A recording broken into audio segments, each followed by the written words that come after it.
주기도문 하시겠습니다. 하늘에 계신 우리 아버지여, 이름이 거룩히 여김을 받으시오며 나라가 임하시오며 뜻이 하늘에서 이루어진 것 같이 땅에서도 이루어지이다. 오늘 우리에게 일용할 양식을 주시옵고 우리가 우리에게 죄 지은 자를 사하여 준 것 같이 우리 죄를 사하여 주시옵고 우리를 시험에 들게 하지 마시옵고 다만 악에서 구하시옵소서. 나라와 권세와 영광이 아버지께 영원히 있사옵나이다. 아멘. 찬송가 270장 찬양 드리겠습니다.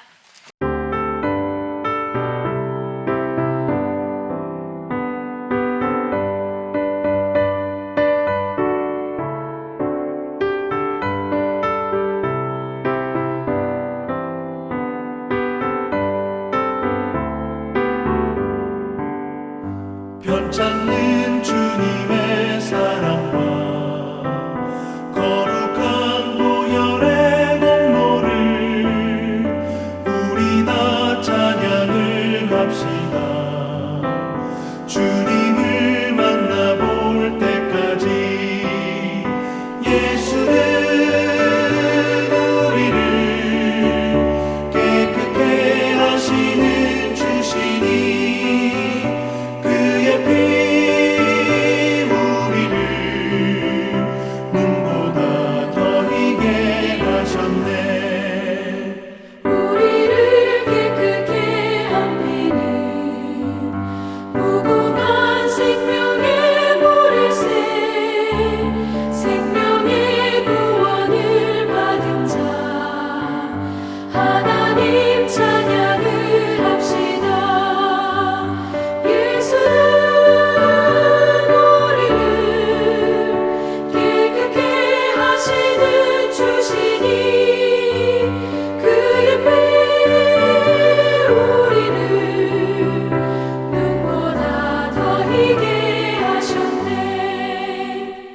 주님의 거룩한 보혈을 날마다 입으로 간증해 담대히 싸우며 나가세.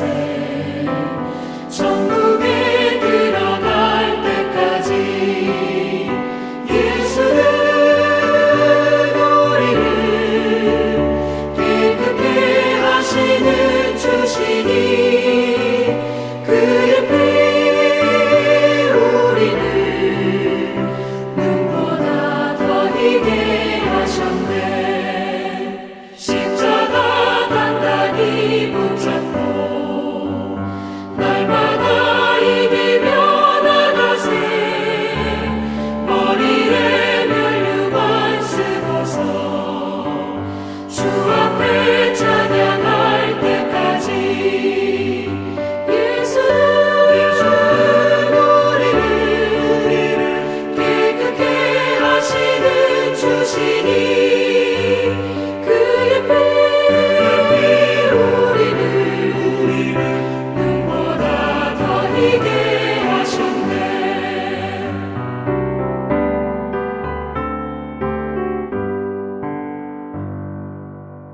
하나님 말씀 보시겠습니다. 하나님 말씀은 민수기, 죄송합니다. 시편 117편입니다.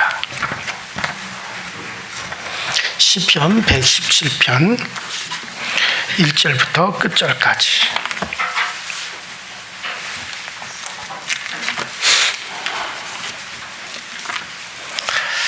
자, 시편 117편은 시편 중에서 가장 짧은 내용으로 되어져 있습니다. 다 같이 한 목소리로 합독합니다. 시작.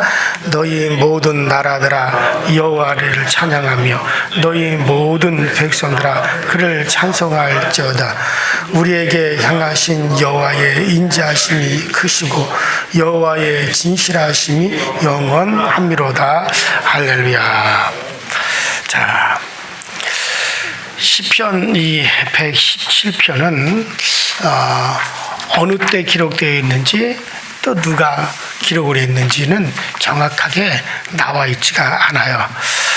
다만 하나님의 성전에서 하나님께 제사하는 제사장들이 백성들이 앞에서 이것을 이제 큰 소리로 외치었던 내용을 기록한 것이다라고 그렇게만 우리가 전해지고 있습니다. 자, 그래서 비록 가장 짧은 식구지만 우리가 하나님께 찬양할 것을 힘써 이렇게 권유하고 있는 것이 1절이고, 그 다음에 또 우리가 찬양을 해야 할 이유에 관해서 이것을 이제 우리에게 노래하고 있는 것이지, 이것이 그런 분명한 것을 드러내주고 있는 거죠. 그래서 누구든지 하나님을 찬양하는 데는 그럴듯한 동기와 또 이유를 말하고 있다라고 그렇게 생각하시면 될 겁니다. 자, 그러면 왜 그를 우리가 찬양해야 되느냐? 그분은 찬양받으시기에 합당하시기 때문에 그렇다. 그래서 하나님은 찬양을 받으실 분이시다. 그 이유는 그의 인자심이 크시기 때문이다라는 거예요. 그래서 첫 번째는 그는 왜 찬양받으시기에 합당하신 분이냐? 그가 찬양을 받으실 수밖에 없는, 우리의 찬양을 받으실 수밖에 없는 이유가 뭐냐? 그것은 바로 그의 인자심이다 라는 얘기죠. 인자심이 그가 너무 커. 그래서 우리가 그를 찬양해야 될 마땅한 이유다라는 얘기죠. 여러분들, 인자라고 하는 말이 뭐냐? 인자. 예수님이 자신을 가리켜 인자라고 하신 것은 사람의 아들이라는 뜻에서, 그러니까는 하나님의 품에서 나와서 사람의 아들로, 사람의 몸으로 태어났다는 데서 인자라는 말을 간혹 쓰시기도 하셨고, 또 오늘 시편에서 고백하는 이런 내용의 뜻으로서 이제 인자를 또 라고 하는 말도 하셨죠. 자, 인자하심이라는 말은 우리 히브리어 원어로는 헤세드라는 말이에요. 그래서 우리가 옛날에 그렇죠. 헤세드라고 하는 것으로 우리가 성경 공부를 참 많이 했어요. 성경 공부를 많이 하고 헤세드 또 주서 헤세드라고 하는 것을 통해 가지고 이제 이걸 인용을 해 가지고 많은 이들에게 뭐 제자 교육도 시키고 막 그래서 그래서 헤세드라고 하는 말에 대해서는 아주 익숙합니다. 기독교인들이. 자, 헤세드라는 말인데 이 헤세드라는 말은 선함 혹은 친절함 그리고 좋게 생각한다. 그러니까 나쁘게 생각하지 않고 좋게 생각해 준다라는 그런 뜻이 지배적이고, 그리고 거기에 이제 두 번째로는 내가 그의 처지가 되었다고 생각해서 배려해 주는 거, 요런 대략적으로 요런 뜻을 가지고 있는 것이 인자합니다 라는 것을 여러분들이 생각하신다면, 자, 그렇다면 우리의 삶에서 이런 선하고 인자함, 우리 성경에는 하나님은 선하시고 인자하시다, 하나님은 선하시고 인자, 자, 이런 내용이 상당히 많이 있죠. 하나님은 인자하시다는 말이 상당히 많이 나와요. 자, 그러면 우리 인간들의 삶에서 가장 인자하심을 가장 확실하게 체험할 수 있는 것이 어디냐 하면은 그것은 바로 부모님 슬하에 있는 자식이죠. 그래서 부모가 자녀에 대해서 생각하는 건 다 선하고 인자함입니다. 부모가 자녀에 대해서 악하게 생각하는 분은 계시질 않아요. 아무리 저가 조폭적으로 나쁜 놈이고 깡패라 하더라도 그의 부모는 그를 어떻게 생각합니까? 쟤는 원래 그런 애가 아니야. 쟤는 원래 착한 아이였어. 쟤는 원래 강아지 한 마리도 죽이지 못하는, 닭 한 마리도 괴롭게 하는 그런 애가 아니었어. 그런데 어떻게 하다가 저렇게 나쁜 애들을 만나서 그런 거지, 쟤는 원래 그런 애 아니야. 쟤는 원래 마음이 선한 애야. 그러니까 부모는 자기 자식에 대해서 저 새끼 저거 처음부터 악인으로 태어난 놈이요, 저는 악의 씨앗이야, 이렇게 생각하는 부모가 어디 있어요? 아무리 세상 사람들이 다 손가락질하고 악한 놈, 죽일 놈이라고 하더라도 그 부모만큼은 자식에 대해서 그렇게 생각하지 않아요. 그러니까 이 세상에서 인간의 삶 속에서 가장 그 인자함, 선하고 인자심을 체험할 수 있는 것이라고 하면은 바로 부모 밑에 있는 자식이죠. 부모 하에서에 있는 자식에 대한 그 부모의 마음은 항상 그 인자심이죠. 자기 자식에 대해서 나쁘게 생각하는 부모가 어디 있습니까? 부모는 어떻게 하든지 그 자식의 잘 되기를 원하고 그 자식에 대해서는 항상 불쌍히 여기는 마음이 있죠. 그러니까 인자한 마음을, 부모는 자식에 대해서 다 인자한 마음을 갖고 있습니다. 자, 그러나 우리의 부모의 부모가 되시는 하나님, 우리의 육체 넘어 우리 영혼의 부모가 되시는 하나님 아버지께서 우리에게 가지신 마음이 얼마나 선하고 인자한 마음이겠습니까? 하나님이 참으로 우리의 상상을 초월한, 우리의 상상을 초월한 그런 인자함을 하나님은 가지고 계세요. 그것이 가장 결정적으로 나타난 게 뭡니까? 하나님이 육신을 입고 우리를 찾아오신 거잖아요. 우린 성육신이다, 성육신이다 라는 말을 많이 하죠. 하나님이 인간의 육체를 입고 하나님이 육신이 되어 이 땅에 우리를 찾아오신 이것은 하나님의 인자하심을 가장 결정적으로 우리에게 나타내 주신 겁니다. 베드로전서 2장 24절에 그가 친히 나무에 달려 그 몸으로 우리의 죄를 담당하셨으니 이는 우리로 죄에 대하여 죽고 의에 대하여 살게 하려 하심이라. 저가 채찍에 맞음으로 너희는 나무를 얻었나니. 자, 예수님께서 채찍에 맞으시고 나무에 달리신 이유를 분명히 말씀하시죠. 우리로 하여금 죄에 대하여 어떻게 했다는 거예요? 죽고. 우리로 하여금 죄에 대해서 죽고 우리를 의롭게 하기 위해서 의에 대해서 살고, 그리고 그가 채찍에 맞은 우리가 나음을 입었도다. 세 가지의 이유를 분명히 얘기합니다. 죄에 대해서 죽는다 이거예요. 죄값으로 우리가 치러야 될 그 고난 고통을 그가 대신 담당해서 우리의 죄값을 그가 가져가 버려요. 그래서 우리는 이제 죄에 대해서, 우리의 죄에 대해서는 죽게 만드는 거예요. 그러니까 두 번째 뭡니까? 의에 대해서 살게 하는 거예요. 우리는 그 수많은 일을 행하여 의롭게 되어야 되지만은 그의 은혜로, 그의 의를 우리에게 대신 주어서 우리를, 그의 은혜로 우리를 의롭게 하기 위해서, 그 다음에 저와 채찍에 맞음으로 우리가 나무를 얻게 하기 위해서.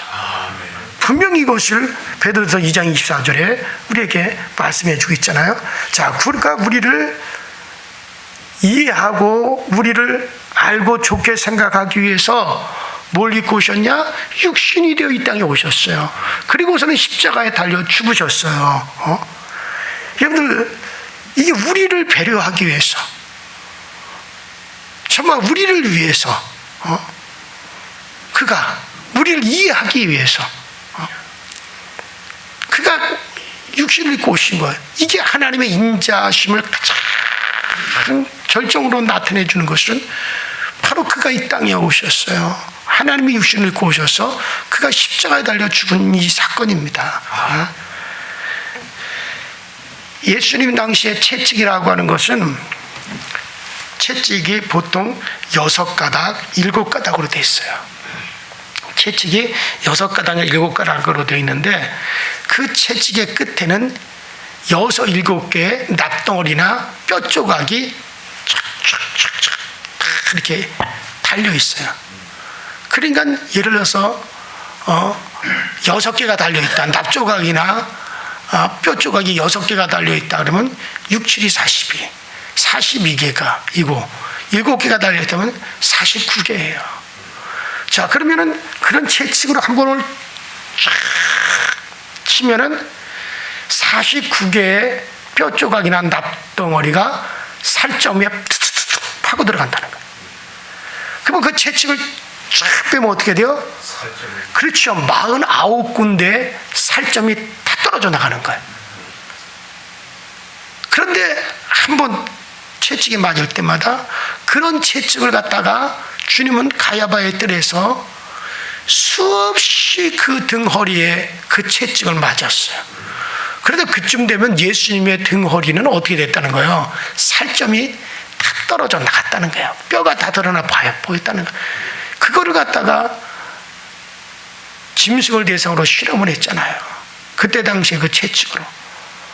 그러면 예수님께서 벌써 주님은 십자가 직전에 그 채찍에 맞을 때 이미 그의 등허리는 다 설점이 떨어져 나고 뼈가 다 드러났다는 거예요.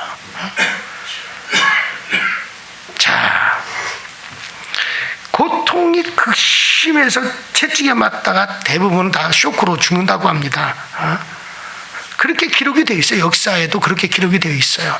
그 채찍을 맞는 사람들은 채찍을 맞는 도중에 다 쇼크로 죽는데요. 그렇게 기록. 자, 그것뿐입니까? 그 다음에 그 이어서 헤어진 것이 뭡니까? 그 엄청난 십자가를 메고 골고라를 언덕을 걸어 올라가서 십자가에 매달리기 위해서 손목과 발목에 약 20cm 이상 되는 엄청난 대못을 박는데 이때 죄수의 무게로 말미암아 살이 이미 다 찢어진다는 거죠. 손과 발의 신경이 다 끊어진 그런 끝없는 육체적인 고통을 당하게 되어져 있는 거예요. 또한 이렇게 손과 발의 대못이 2cm 이상의 대못이 박히고 그 다음에 매달려 있기 때문에 축 늘어지죠. 그 몸의 무게에 의해서 가슴이 근육이 쫙 당겨지기 때문에 낮에는 호흡을 할 수가 없어요. 제가 그걸 한번 상상을 해보기 위해서 운동을 할 때 큰 철봉 있잖아요. 철봉에 손을 꽉 잡고 힘을 쭉 빼고 쭉 늘어뜨려 봤어요. 아주 있는 힘을 다해서 버텼는데 1분 한 50초, 2분이 되지 않아서 숨을 못 쉬겠어요. 왜냐면 이게 가슴 근육이 쭉 늘어져 있으니까 숨을 못 쉬겠더라고요. 더 있다가는 이게 터질 것 같아요. 그래서 더 붙잡고 있지 못하고 손을 놔버렸어요. 자, 그런데 예수님은 그렇게 십자가에 매달려 쭉 늘어져 있는 상태로 여러분들 6시간, 9시간을 매달렸어요.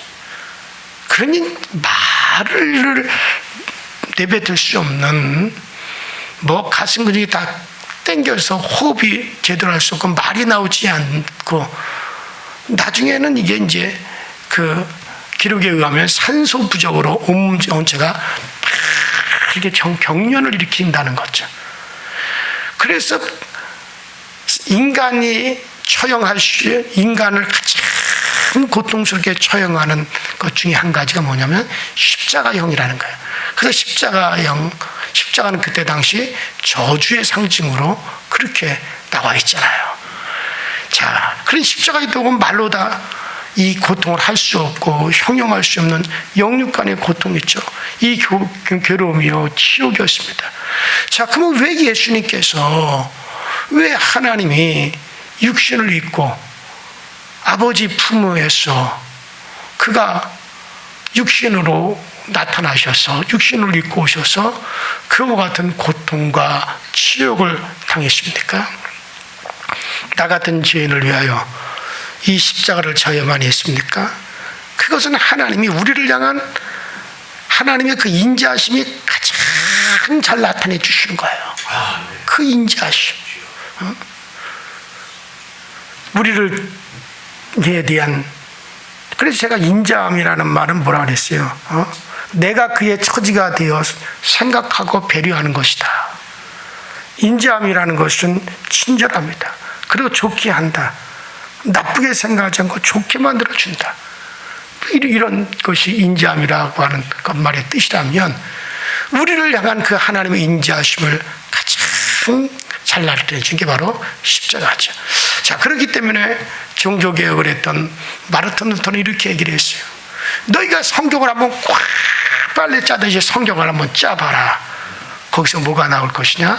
예수의 피가 줄줄줄줄 떨어지지 않겠느냐? 루터가 그렇게 얘기를 했어요. 성경 전체는 그리스도의 보혈, 우리를 위해서 주님이 피 흘리시고 하나님 육신을 입고 오셔서 우리를 위해서 그가 고난당하신 그것을 잘 증거해 주고 있습니다. 그렇기 때문에 우리는 뭡니까? 하나님의 인자하심을 늘 찬양해야 되는 거예요. 그래서 오늘 시편 110편에서 하나님은 찬양받으시기 마땅한 분이다. 그는 찬양받으셔야 된다. 그는 찬양받으시는 분이시다. 그 무엇 때문에 그를 우리가 찬양해야 되느냐? 첫 번째 이유가 따라합시다. 그는 인자하시다. 그 인자하심, 이러한 그의 인자하심이나요, 우리는 그를 찬양을 해야 된다. 자, 두 번째 이유를 말하죠. 자, 두 번째 이유는 뭡니까? 여기서 말해주는 것은 하나님은 찬양받으실 두 번째 분으로서 따라합시다. 그의 진실하심이 영원하시기 때문이다. 두 번째는 그의 인자하심이요, 첫째는, 두 번째는 그의 진실하심이 영원하시기 때문에 우리는 마땅히 그를 찬양해야 된다. 하나님의 진실하심은요, 그가 한 말을 그가 반드시 지킨다라는 얘기예요. 아브라함에게 주신 약속을 따라 하나님은 그를 복의 근원이 되게 하셨어요. 야곱에게 분부하신 그 말을 따라 큰 자가 어린 자를 섬기게 하리라, 그렇게 말씀하시더니 과연 그대로 되었어요. 이게 진실함이죠. 말한 대로 그때는 말 바꾸지 않는 거, 경계하지 않는 거, 반드시 그 말을 지켜주는 거, 이걸 우리는 진실함이라고 해요. 진실함은 하나님의 속성 중에 하나입니다. 그래서 성경에 보면 진실은 그의 속성이다. 따라합시다. 진실은 하나님의 속성이다. 속성이라는 말은 뭡니까? 필연이 그렇게 된다는 말이에요. 이걸 속성이란 필연이 그렇게 되는 것을 우리 속성이라고 하죠. 말은 말의 속성이 있어요. 말의 속성은 뭡니까? 뛰는 거예요. 그게 말의 속성이에요. 말은 뛰게 되어 있어요. 필연이 그렇게 되어 있어요. 말은 그게 말의 속성이기 때문에 그래요. 아무리 말려도 말은 뜁니다. 개의 속성은 뭡니까? 그렇죠. 짖는 거죠. 개의 속성은 짖어야 되는 거예요. 아무리 말려도 개는 짖어요. 이놈의 새끼 죽인다고 신발을 던지고 몽둥이로 들겨도 개는 어떻게 해요? 또 가면 또 짖어. 요새 애완용 개들은 목을 다 수술하고 성대를 제거해가지고 나오기 때문에 개들이 그냥 짖는 거죠. 이러고 있죠. 그렇게까지 해서 꼭 개를 갖다 애완용으로 키워야 되겠습니까? 그럼 개의 속성은 짖는 건데 그것을 못하게 하고서는 그게 무슨 애완용이야? 그게 무슨 개를 사랑하는 거예요? 잔인하게 혹독하게 하는 거지. 개는요, 짖는 게 속성이고 물고 뜯는 게 개의 속성이에요. 우리 어렸을 때 보면 마루엔 벗어놓은 신발을 다 물어뜯지. 아무리 두들겨 패도 뭐 안 고쳐. 그 속성은 그냥 나올 수밖에 없는 걸 속성이라 그래요. 짖고 물어뜯는 거야. 그게 개의 속성이란 말이죠. 그런데 그걸 못하게 해놓고서 무슨 애완개라 그래, 애완용이라 그래. 애완용이 아니라 잔인하게 혹사시키는 거지, 그거는.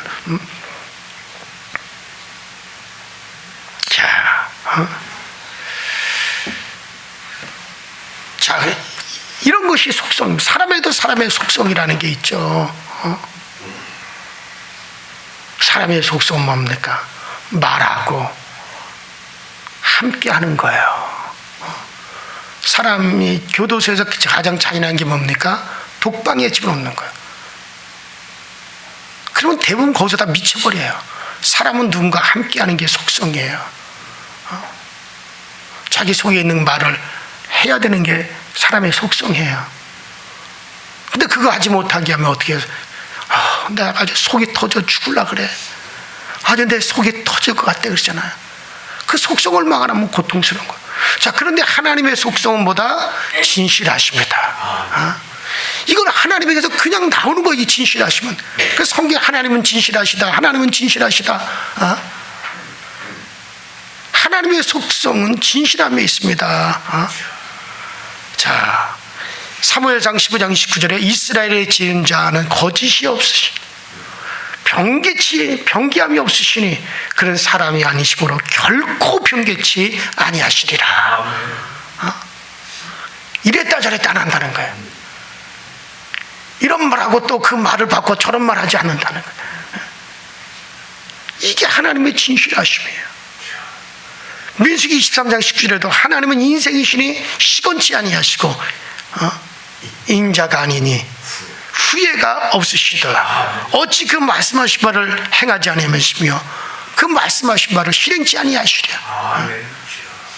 말라기 3장 6절 나 여호와는 변혁지 아니한다. 바꾸지 아니하겠다.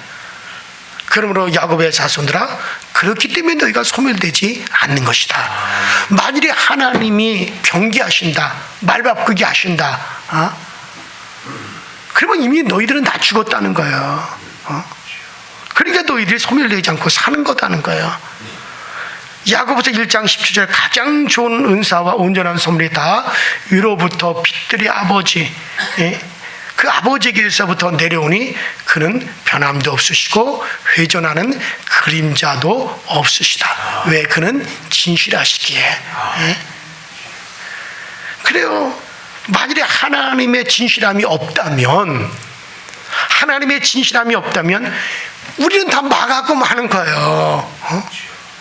하나님이 우리를 영생하게 하시겠다 했는데 나 마음이 바뀌었다. 그래서 너희들 영생 못 주겠다. 그럼 어떻게 돼요? 그는 끝나는 거잖아요. 그런데 그분은 한 번 그렇게 하시겠다라고 하면 어떻게 한다는 거예요? 영원히 변함이 없다는 거예요. 그렇기 때문에 여러분과 내가 사는 거야. 우리가 소멸되지 않아. 그래서 뭐라 했습니까? 그래서 야곱의 자손들아 그래서 너희가 소멸되지 아니하는 것이다. 그의 진실함이 있기 때문에. 만약 그분에게 진실함이 없다면 우리는 그를 믿을 수가 없어요. 이런 우리가 하나님을 믿는 건 뭡니까? 그거는 진실하시기 때문에 그래. 이건 하나님의 속성이에요. 그렇기 때문에 우리가 왜 그를 찬양해야 되느냐? 시편 117편에 분명히 이유는 첫 번째 그의 인자하시며 두 번째는 그의 진실하심에. 그렇기 때문에 우리가 그를 찬양하는 것이다. 19세기에 가장 큰 교회, 가장 큰 목회를 하신 분은 영국의 스펄전 목사님이에요. 이 스펄전 목사님은 그때 당시에 10,000명, 20,000명이 모이는 교회 예배당을 짓고 거기서 설교하시는 그런 19세기 가장 최고 위대한 목회자는 바로 영국의 스펄전 목사님이라고 다들 그렇게 말을 합니다. 자, 그런데 이 영국의 스펄전 목사님이 목회를 하면서 이런 걸 체험을 했어요. 그가 목회할 때 그때 당시 영국에 콜레라가 어마어마하게 유행을 한 거예요. 19세기 초중년만 하더라도 이 약이라고 하는 게 이렇게 많이 발달이 안 됐잖아요. 콜레라가 전염성이 엄청나요. 그리고 이 콜레라에 걸리면 그때 당시 많은 사람들이 죽었어요. 그래서 영국의 템주강 주변에 가난한 사람들이 콜레라에 걸려서 수없이 앓다가 죽어가는 거예요. 그런데 영국 당국조차에서도 겁을 내가지고 콜레라 환자들을 돌보질 않는 거예요. 그리고 그들이 죽었으면은 그 시체를 끌어내려고 하질 않았어요. 왜? 그랬다가는 나도 걸리고 나도 죽으니까. 아무도 그것을 자원하는 사람도 없고 아무도 그들을 돌보는 사람이 아무도 없는 거예요. 그런데 영국의 이 큰 교회 목사님, 스펄전 목사님이 내가 하겠다. 왜 내가 해야 성도들도 하니까. 근데 성도들도 뭐냐면 그러다 죽으면 어떡해. 그러다 우리까지 전염되면 어떡해. 우리도 죽지 않습니까? 하나님이 우리와 함께 하시는데 우리가 그들을 돌봐줄 때 하나님 우리를 그대로 내버려 두겠습니까? 설사 그들을 돕다가 우리가 죽으면 어떻습니까? 우리는 그렇게 선하게 하다가 죽으면 그것으로 우리는 영광스럽지 않겠습니까? 그래가지고 본인이 직접 한 거예요. 그래서 이 스펄전 목사님이 자진해서 콜레라 환자들한테 그 지역에 들어가서 그 환자들을 돌보고 기도해주고 죽은 사람의 시체를 끌어내어서 화장을 하고, 이 스펄전 목사님이 그렇게 하는데 너무나 지치고 너무나 피곤하고 너무나 지쳤어요. 스펄전 목사님 그렇게 하다가 하루는 자기 자신도 그냥 콜레라가 걸려버리고 만 거예요. 그때 당시 참 콜레라 걸리면 약도 없는 시절인데, 이 스펄전 목사님 자신도 그렇게 그들을 돌보다가 콜레라에 걸려버리고 마른 겁니다. 온몸이 막 열이 확 나고 구토가 나고 뭐 설사를 쭉쭉쭉 하고 좌절하고 절망해. 나도 저들과 똑같이 나도 죽는구나. 나도 이제 콜레라에 걸려서 죽는가 보다. 그러나 끝까지 일을 하다 내가 죽어야겠다, 그렇게 생각하고 한 콜레라 환자의 집에 가서 같이 예배를 드리고 기도해주고 신방하고 오는 도중에 조그마한 가게를 갔다가 조그마한 가게방을 이렇게 지나가는데 종이 한 장이 바람에 휙휙 날리고 있는 거예요. 그래서 그는 자기 차를 갖다가 세워놓고 차에서 내려서 그 종이 쪽지를 이렇게 보니까 이렇게 기록이 되어 있어요. 시편 91편 9절 10절에 있는 말씀이 딱 기록이 되어 있는 거예요. 그 내용이, 내가 말하기를 여호와 하나님은 나의 피난처시라. 지존자로 거처를 삼았으므로 화가 내게 미치지 못하며 재앙이 내 장막에 가까이 오지 못하리라. 바로 시편 91편 9절로 10절에 있는 이 말씀 딱지가 기록된 종이가 바람에 납비고 있던 거예요. 이것을 딱 읽어본 이 스펄전 목사님이 우리 하나님께서 나를 이 절망에서 나를 살리려고 이름도 모르는 이 가게 앞에 이런 성경 구절이 적혀 있는 종이가 나부끼게 만들어 주셨구나. 그래, 하나님은 반드시 하신 말씀은 반드시 그대로 지키시는 그 신실하신 하나님을 내가 믿는 것이 아니냐. 그리고서는 그 말씀을 읽고서는 영혼이 크게 흔들리는 체험을 했다고 그분이 그렇게 기록했어요, 스펄전 목사님이. 그리고 그는 그 자리에서 무릎을 꿇고 눈물을 뚝뚝뚝뚝 흘리면서 기도했습니다. 하나님이여, 여호와 하나님은 나의 피난처시며 내가 지존자로 그 지존자이신 하나님을 나의 거처로 삼았으니 이 콜레라의 재앙의 화가 내게 미치지 못하고 콜레라의 재앙이 나의 장막에 들어오지 못할 줄로 믿습니다. 그렇게 그 자리에서 무릎을 꿇고 그 말씀을 잡고 막 기도를 하는 거예요. 마음이 막 뜨거워지고 눈물이 펑펑펑펑 막 쏟아지더니만 그만 열이 뚝 떨어지고 구토도 나오지 않고 그만 콜레라가 물러가 버린 거예요. 그러고서 이분이 그 콜레라가 다 끝날 때까지 그 콜레라 균이 이 스펄전 목사님에게 보면은 그거로부터 절대 들어오지 못했어요. 스펄전 목사님이 이 놀라운 하나님의 역사를 체험하고 났죠. 만일 스펄전 목사님이 두려워하고 무서워하고 놀라고 떨었다면 그도 콜레라 환자가 되어서 희생되어지고 말았을 거예요. 여러분들, 이때 스펄전 목사님이 하나님은 그 말씀하신 말을 반드시 이루시는 신실하신 하나님이시오니 이 말씀대로 정말 이 재앙이 내게 오지 못하고 이 재앙이 내 장막에 가까이 하지 못하리로다. 그래요, 여러분들. 하나님의 진실하심은 언약의 성취로 나타나는 거예요. 그분이 하신 말씀의 성취로 나타나는 거예요.